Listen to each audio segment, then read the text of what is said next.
what Joel Glazer has done, he has united everybody in the world of football. He has united them in one thing, I tell you. And that, to me, tells us that the game is alive, well, and kicking, but we can't have these little so-called dictators coming up, thinking up good ideas to take over and ambush and hijack our league. I know this has been talked about. It's been on the drawing board. There is a Super League around the corner, and whether supporters like it or whether they don't, it is on the horizon. It is coming, and it's not a long way away. They've already got the Champions League, so it's just a carry on from that, but with 38 games. It's been a momentous 48 hours in the world of football, and joining me now is our good friend Gordon Hill, who, as I'll just remind you, he's over in America. Our 70s hero, Gordon Hill, he lives in America. He's been over there for a few years. So he understands what the Americans think about sport and what their take on it is. So, Gordon, I know when we spoke 6 months ago about the prospect of a Super League, you called it exactly. You said it was coming and the fans couldn't do anything about it. Well, it did come, but the fans did do something about it. It kind of lasted 48 hours. What's your take on how it all panned out? Well, when I heard the news that that the obviously the football world had been turned upside down, it didn't really surprise me, John, because basically what I was doing is I was seeing what the American sports has been like for the last 15, 16, 20 years. And I followed it quite closely at the way that they have their baseball, their football, their basketball. They tried to do it with the MLS. But unfortunately, the MLS, the Major League Soccer here, had to conform with FIFA rules. So they had to change it. And I've seen change over the years of how the game was really, they were trying to make it their game, but it wasn't their game. And then slowly, you got interest coming from various parties that were buying into English clubs. And then obviously the big one was when the Glazers bought Manchester United. And I could see it because if you think about what we talked about prior to that, remember we talked about pay-per-view, and pay-per-view is exactly the same. And we said it was only going to be a matter of time where you're going to be paying £4 or £5 for an extra, just to watch your favorite team. And now NBC's got Peacock. So you have to buy the Peacock channel to actually do that. So you could see that it was all very much money orientated. But when it started to come out, you lit the litmus paper. And I said to myself, it's going to be big. And the next thing I know is that when they announced the 6 clubs, and it's funny, but I said those 6 clubs, and it was just off the top of my head because that's how it was. But then it was, well, they've constructed or proposed or they've sat down without telling other people. And our club, United, was at the front of this, so to speak, with Liverpool. I just looked at it and I went, wow, it's what they're trying to do is replicate exactly what they do in the American sports. Exactly the same thing. And to me, it was the Glazers that started this off. I'm quite adamant about that because what happens is they wanted to change it. They want to buy our game. And you cannot buy our game. I put something out about Bobby Robson when Sir Bobby Robson said what he did. It was fantastic because it was about time it hit home to these people that think that tradition and culture that we have in the European game does not stand for anything if you can just buy it. You can't buy a centre of excellence. You can't buy a culture of excellence. So there they are trying to what's going to happen then? You're going to have so many people. You're going to have managers that don't want to manage in the Super League, but they can't go anywhere else because they've been banned. the reason I say what I did, John, was because over here, soccer, football is run like that. That's exactly how it's run. If you look at the MLS, there's no relegation or promotion. So that straight away tells us, oh, this is working. This is great.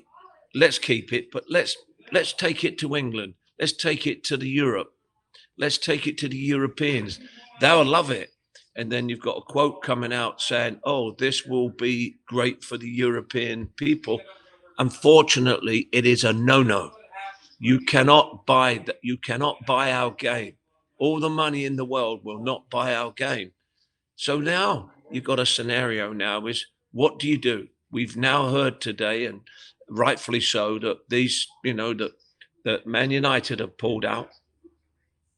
Chelsea have pulled out. You've got to think, Man City, their owners don't need the money. Man United doesn't need the money. Chelsea, Abramovich does not need the money. So what it is, well, what about the teams that have been in the championship and won the championship and gone through? Like, for instance, West Ham are having a fantastic time, but you're not going to let them go in. You've got teams like Aston Villa that Smithy's doing a very good job, but he's not going to go into it. So to me, it's really they've not lit a bonfire, John. They have lit. It's like a volcano exploding. It really is. It's and everybody said, hold on a second. The lava is going across everybody. You covered a lot of points there, Gordon, and I think one of the things we need to underline is that we've got three American owners of the three really most famous football clubs in terms of history of Manchester United, Liverpool and Arsenal.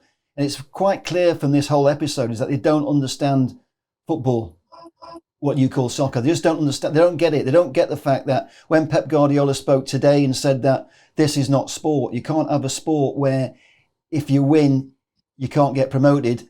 And if you lose all the time, you don't get relegated. He said that's not sport. And it's clear that all the managers were against it. But it seems a complete miscalculation by the American owners who thought, well, this is just money talks. We can do what we want. We can impose this and people will accept it. But the British people and the people across Europe, the fans here, we just don't get a league like the NFL where it's a closed shop and it cuts out so many other people. And that for me, it's just complete oversight. And I think what's more interesting now is you identified the fact that you saw the Glazers as the ringleaders. That's the way we see it over here. And now we've heard that Ed Woodward has quit as Manchester United. And the pressure now is going to be on the Glazers, because I think there's going to be a lobby to try and get the British government to stop overseas owners from taking controls of football clubs. Because over in Germany, you've got 51% owned by the fans. And I think what I'd like to call for is that the British government basically bans all football clubs from having a majority ownership by foreign owners. And I think that's the way that a lot of fans would like to see it go. Do you think that's going to happen? Do you think that's a possibility? I mean, all proposals have got to be on the table for something like that. You cannot sell our heritage. You cannot have somebody come over, take over, and then change it completely. It's like somebody going in and trying to buy the royal family and changing it completely. I mean, there would be an uproar, and the people have got to realise that that Europe and England is our bread and butter of our culture and the way that we go around, the way that our people are brought into the game, the way that young players. So it brings a good point to what you was talking about the NFL, because if you remember a few years ago, what happened is a franchise, I think it was in Cleveland, Baltimore, didn't like what it was. So the owner, in 2 days, in 2 nights, packed up all the NFL team and disappeared and went somewhere else and created another one. You can't do that with hundreds of years of culture. You might be able to in the United States take it. We've seen Los Angeles Rams that were the Los Angeles Rams become the St. Louis Rams.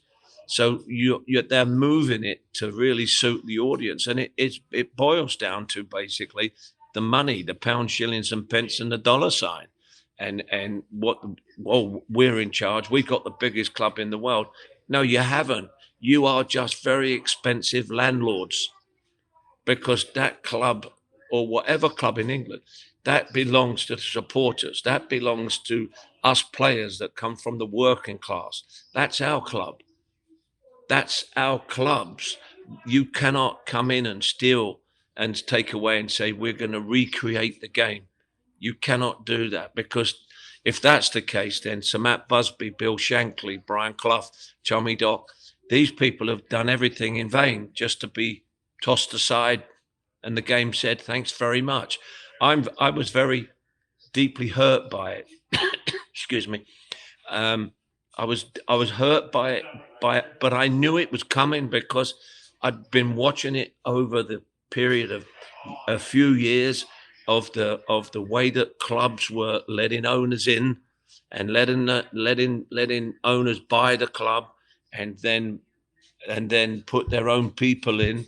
So it started to come round bit by bit by bit by bit, that all the clubs, where you had local businessmen, the local directors, local presidents, they were in charge of the clubs in their communities. All of a sudden, it's taken out of their hands and given to people that are across the water. And so they don't have the day-to-day running of it. And hence, you've seen the problems that have been caused, and supporters are turning around and saying, we ain't buying this anymore. We're not having it anymore. And of course, now we've got all the players that have come out against it. We've got, if you want to do that, then you've got to be able to back it up. And unfortunately, we've started to see the crumble, like the Man Cities are now pulled out. They don't need it. They've got foreign owners. So now you're looking at United. You've got the Glazers there that think they were leading a coup. It's a coup, really. That's exactly what it looks like. That, oh, we're going, you come with us.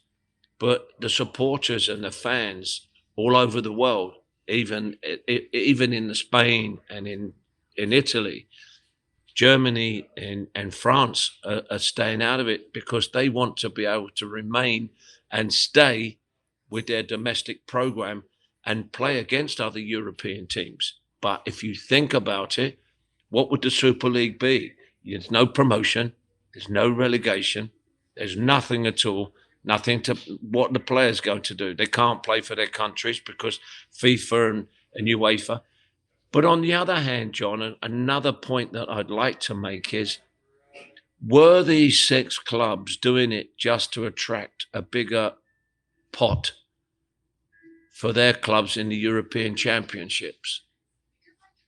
I think you hit the nail on the head a little bit a while ago when you said that they don't actually need the money.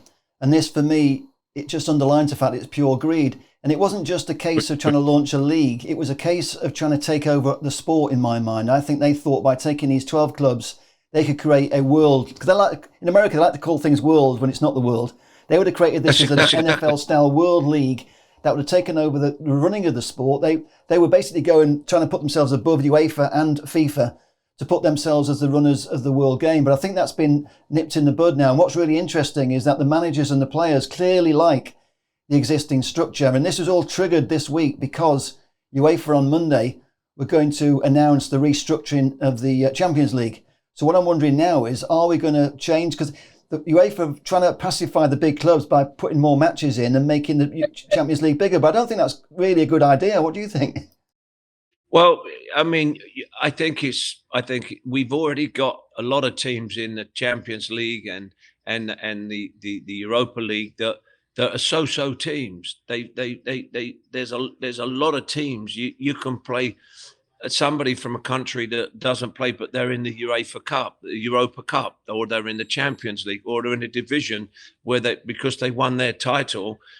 I'm not saying it shouldn't be right, but you now got so many countries, have so many leagues, and have so many different things they're doing, that what you're looking at is there's, and I looked at it like this. I looked at, for instance, the former Czech Republic, and then you look at the way it's been broken down.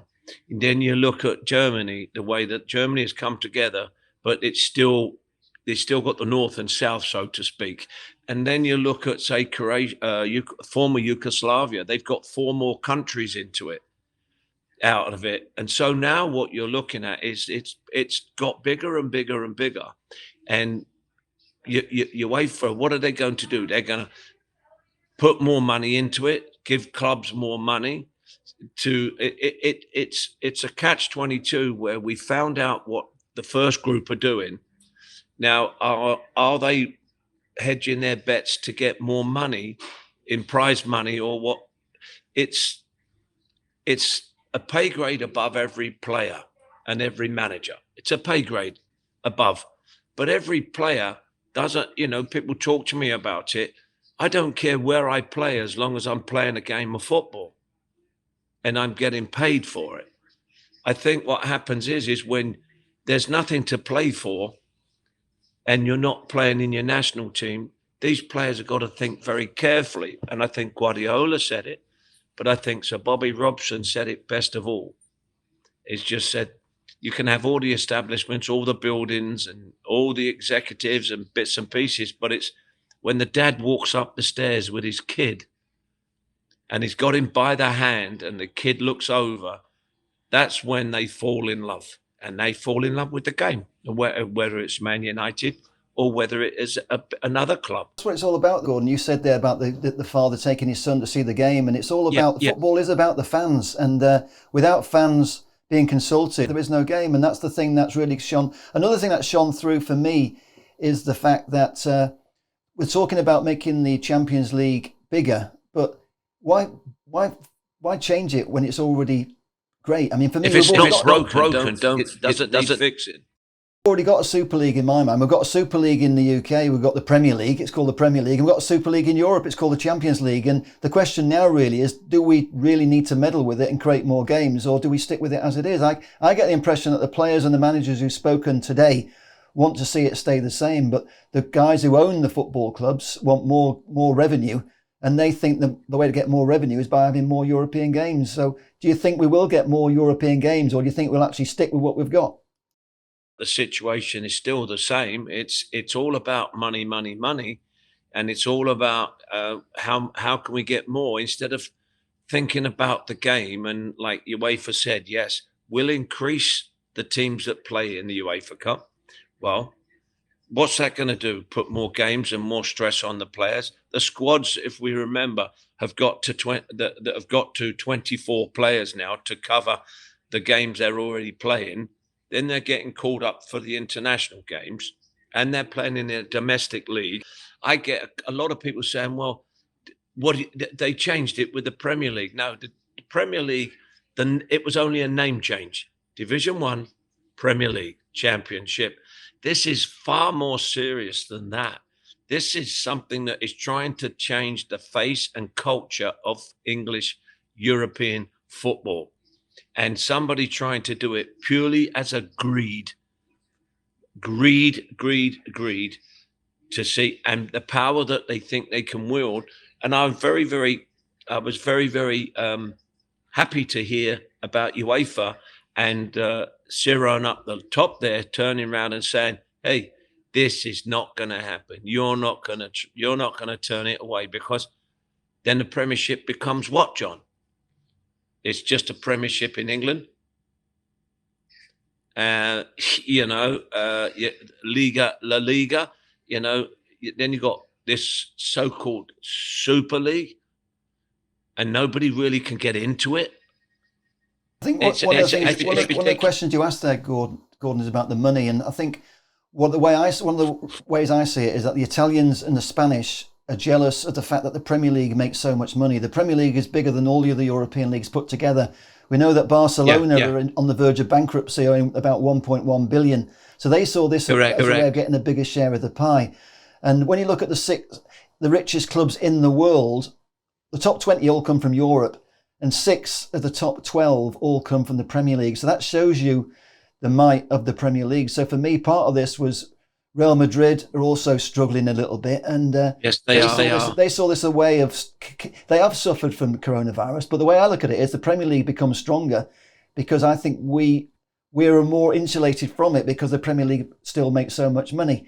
And I think now we could see an era where Barcelona and Real Madrid are not as dominant as they were before, and that will partly be because of the coronavirus. But I think that's great for British clubs. I mean, we could have 2 more European finals that are both all English. So, for the Premier League's point of view, there's no reason to change it, and it's the only reason to change it really is for these European clubs.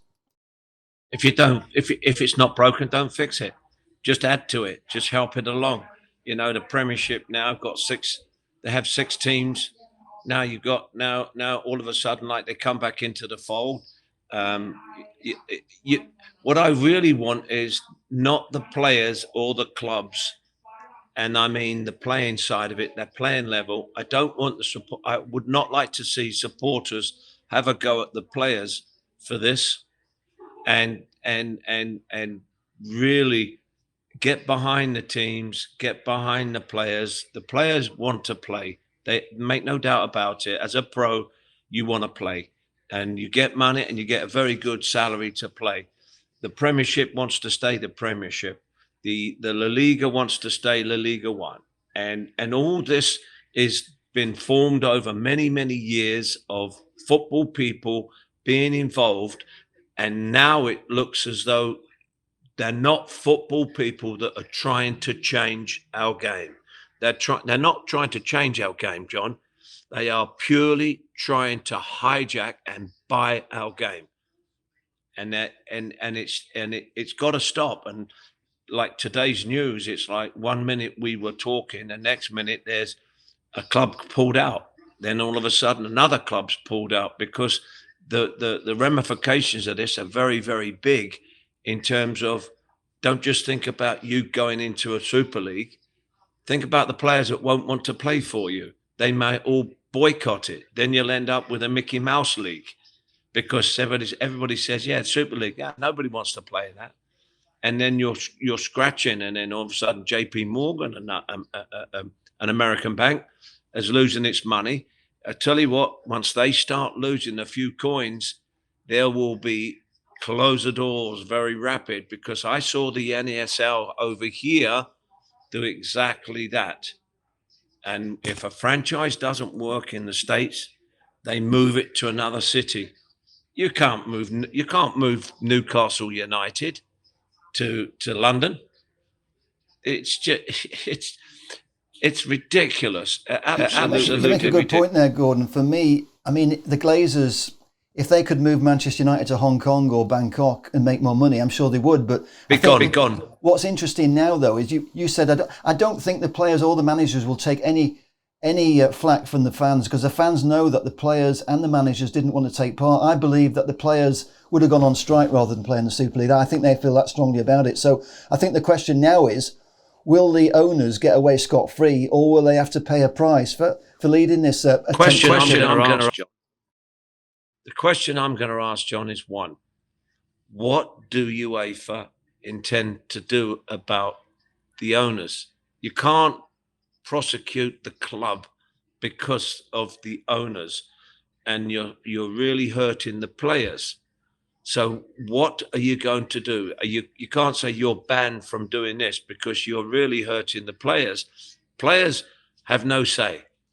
And I mentioned it, I think, to you the other day when I was at United, when United were called to go and play in Iran as a gesture, and it was a paying gesture. So the directors got X amount for playing in Iran, but they didn't realize we had a game against Porto 5 days later in Porto, in Portugal. And we got stuffed 4-0 because we had to have injections against the types of the things that are in Iran. We lost 4-0 with players having flu, going down with all types of symptoms. And we come back, we have rest, we get rest. We beat them 5-1. But that shouldn't be that. You've got to think that the players have got to produce, and not just the owners, like take.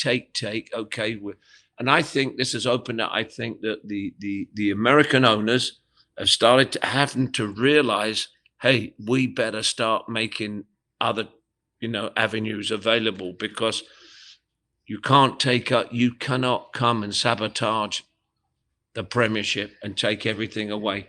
I think what you said there, Gordon, is it's always been the same. It's always been about the money for the owners. And the thing about football is players and managers can get punished by the game, but owners always get away with it. I mean, the only way to, is there a way to punish the owners? For me, they're the ones that should be taking some kind of punishment. And I'd like to see a worldwide ban for all these owners. I think they should be kicked out of football. So then they get kicked out of football. So them clubs will be put up for sale.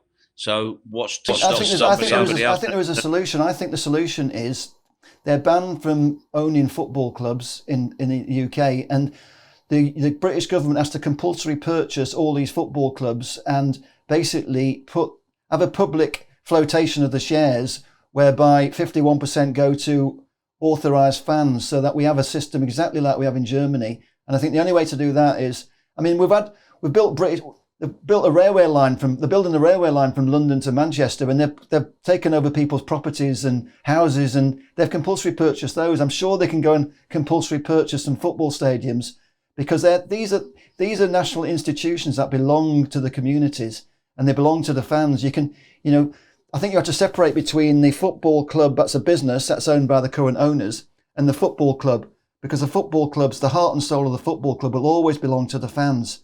And the only way to protect these football clubs, they should be like listed buildings. They should be protected. The only way to protect them is to put them, the ownership needs to have a controlling interest by fans. And okay, you can have 51% owned by fans, that could be sold by shares. But then the other 49% could be owned by somebody big. But there needs to be proper regulations to control, so we don't have this happening again. That's the way I see it. Well, you've got a great point. So really, what you're doing is you're renting out the business, but keeping everything, the infrastructure of the club. I think you're taking it. I mean, like, remember, I can't remember how long ago. South Africa, the government went and took over all the farms in South Africa. I mean, imagine Chinese government, if they don't like what you're doing, they just take. Chinese government owns a part of just about every company in China. You're not going to go and set up a company in China, and if you did, you'd be kicked out. So I don't see why the British government can't take over these football clubs and put them up for public flotation, but do it properly, so there's proper control. And it's not been a surprise for all these last decade or so, what all these foreign owners. It's always been clear to me what it's all been about. It's all been about pay-per-view. And Gary Neville said the other night on Sky, he said, United have got about 150 million fans that would probably pay £1 a week to watch the football on their phone. That's 150 million quid a week. Do you know what I mean? That's the numbers are eye-boggling. And we've talked about this before, and it's all pay-per-view. It's a form of pay-per-view. How you pay for it is you pay for it on a monthly or weekly basis, and you could make it as cheap as £1 a week, and they would have earned absolute fortunes. Well, if you think about it, I was there, and I helped form United TV, and I was very much part of the United TV, and there was only 40,000 people, and they paid a subscription. Now, all of a sudden, like, I don't know how many there is now, but now everybody all over the world, because of the media coverage for the games and everything else, they can get everything. They now look at, it came into play that they could only watch the first team if it was on BBC, ITV or Sky Sports or whatever. Now, all of a sudden, you can look at the academy games. You can look at the women's team, which is now coming to the forefront. You're now looking at, so they can get onto a channel and be on it all night long and say, and like you said, if you get 2 million, 3 million, it's 50 quid a month. That's heavy duty money. But then if it goes into there, you want to know, okay, fine, whose coffers is it going into? Yeah, and I agree that the government should step in. I think that, and take at least some of it, so that it is the other part. Say they take 25%. That the other 25% is open to the supporters.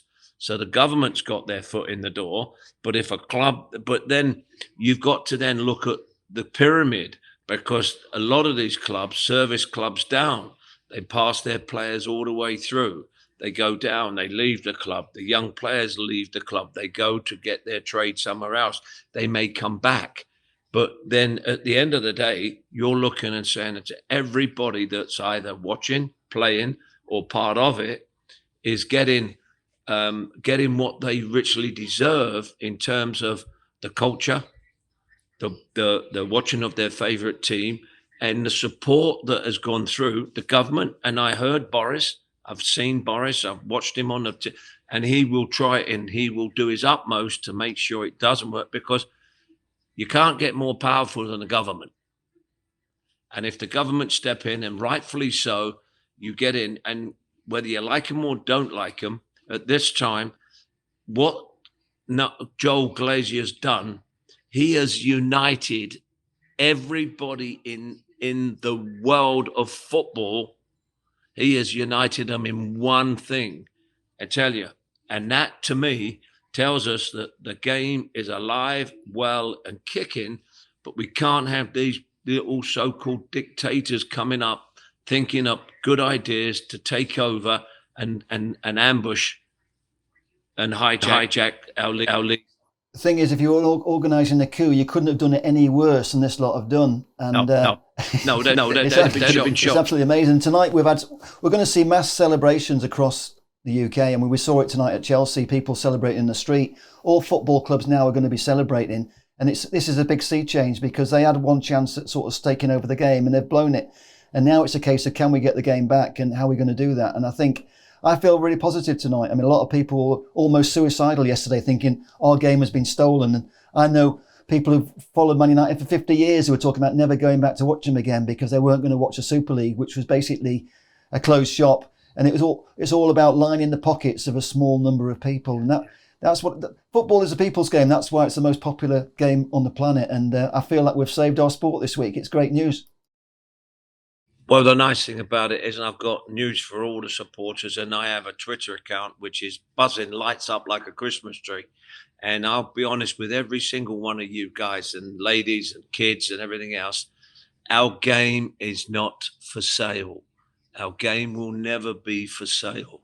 And I think as long as we've got the supporters, and now we've got the government, and now we've got the vocal people coming out, I think basically people will really seriously think, because if they tried that coup again, I think they'd be shot before they even got to their rifles. Because at this moment in time, what they proposed is dead in the water 24 hours after they proposed it. You can have your silent. That's a great way to finish it. We've been going for 35 minutes, Gordon. I think the message is, if you want to carry on the conversation, follow Gordon Hill on Twitter. Gordon's a great person who will always interact with the fans. So as long as there's no trolling, Gordon will be there to have a chat. So Gordon, tell us your Twitter handle and say good night. And thanks for joining us. It's been an absolute pleasure. It's Gordon Hill 54. You know, no, that's the best handle I've got. I've not got a left foot anymore because I've had a knee operation. So, but yeah, I mean, I feel for everybody, but I can see that it's brought it all to the forefront very quickly, and I'm so pleased that everybody got behind it. Everybody got behind each other and vocaled it. And I heard you the other night, John, and by gum, did you go on? My God, I tell you what, I mean, if looks could kill, I tell you what, thank God I'm 8,000 miles away. But I think that would have been the same as every single other person that supports a football team in England and in Europe. You've hit the nail on the head, Gordon. Thanks again and good night. It's been an absolute pleasure. Thank you. Thank you.